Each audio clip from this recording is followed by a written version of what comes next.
Bienvenue, vous écoutez le podcast La liberté d'être où je réfléchis à ce besoin d'être simplement. Mon nom est Marie-Ève Dugas et aujourd'hui je parle de... Ça a l'air de quoi ça, le respect de soi au quotidien? Aujourd'hui, je parlais avec mon amie Véronique et je lui racontais que j'hésitais entre deux sujets. Celui de comment habiter son corps ou plutôt celui de continuer sur l'idée du respect de soi. Je lui expliquais que cette semaine, j'avais dû prendre un moment de recul, un moment pour mettre beaucoup de choses en suspens, pour reprendre le dessus, mais surtout pour apaiser un peu mon système nerveux. Elle riait de moi. « Quoi? T'es pas juste dans l'être? » Ben non, je suis pas juste dans l'être. C'est une quête, c'est une direction, c'est une orientation, mais je suis loin de pouvoir être dans cet état si souvent que ça. Donc, je décide de continuer à parler du respect de soi. Celui qu'on s'accorde quand on prend le temps de se déposer et de s'écouter. Parce que c'est aussi ça, être. C'est d'être à l'écoute. C'est d'être dans l'écoute. L'écoute de ce qui se passe autour de soi, mais surtout l'écoute de ce qui se passe en soi.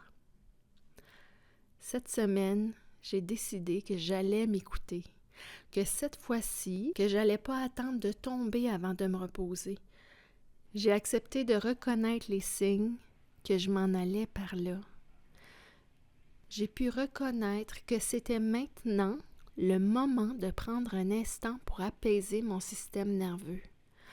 Des fois, on se lance à faire plein de choses sans trop penser à comment ça va nous coûter en gestion d'anxiété.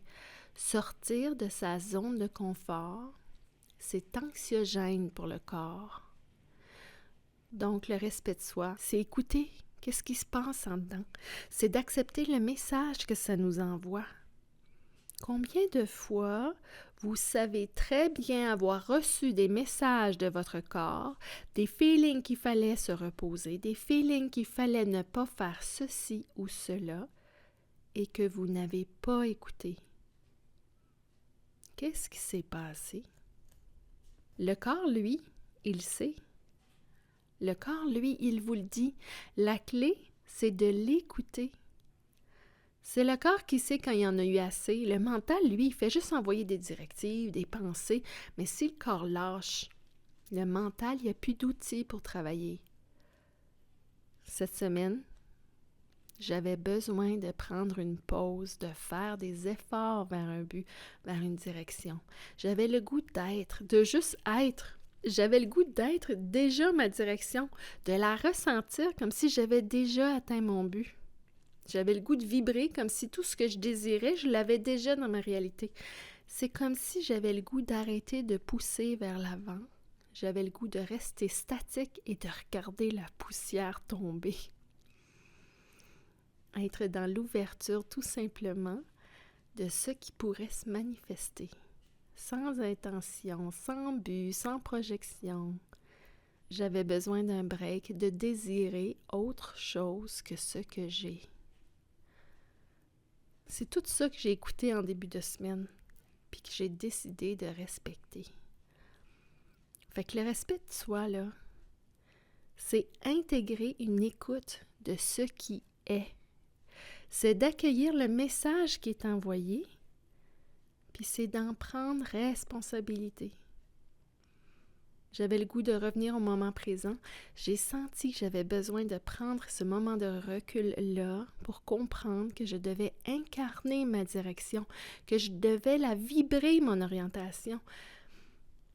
C'est comme si que le respect de soi allait même au-delà de la réalité physique du moment. C'est aussi de respecter le chemin où on s'en va. C'est de respecter son chemin. Le respect de soi, c'est une façon de se bâtir, de se sentir solide dans ce qu'on sait qu'on peut protéger à l'intérieur de soi et à l'extérieur de soi. Une fois qu'on est conscient de ça, la peur et le doute n'ont plus de prise sur nous. Ça s'accroche plus sur nous. Le respect de soi, ça permet d'avoir les deux pieds sur terre et puis d'être ancré dans la matière. Dans cette écoute cette semaine, j'ai eu des élans. J'ai eu le goût de faire des actions pour me libérer la pensée. J'ai barré plein d'éléments de ma liste de choses à faire qui me polluaient l'esprit. Ça fait que mon désir d'être simplement m'a amené à alléger mon moment présent. Donc, non, j'ai pas regardé la poussière tomber finalement. Je l'ai plutôt enlevée de mon esprit. En faisant ma liste de to-do, j'ai dépoussiéré mon mental d'une procrastination qui s'était installée. J'ai accepté de reposer mon corps et mon esprit, ce qui m'a permis de faire le ménage dans les choses qui me gobaient de l'énergie. C'est comme un respect de soi qui finalement en a entraîné un autre. C'est comme si plus on se respecte, plus c'est facile de prendre des actions pour continuer. Ça fait qu'aujourd'hui, après 4 jours de break, j'ai accompli plein de choses spontanément qui sont sorties de cet état d'être simplement. Ça vaut le coup d'essayer. Ça vaut le coup de se respecter pour voir le cadeau que ça peut vous donner.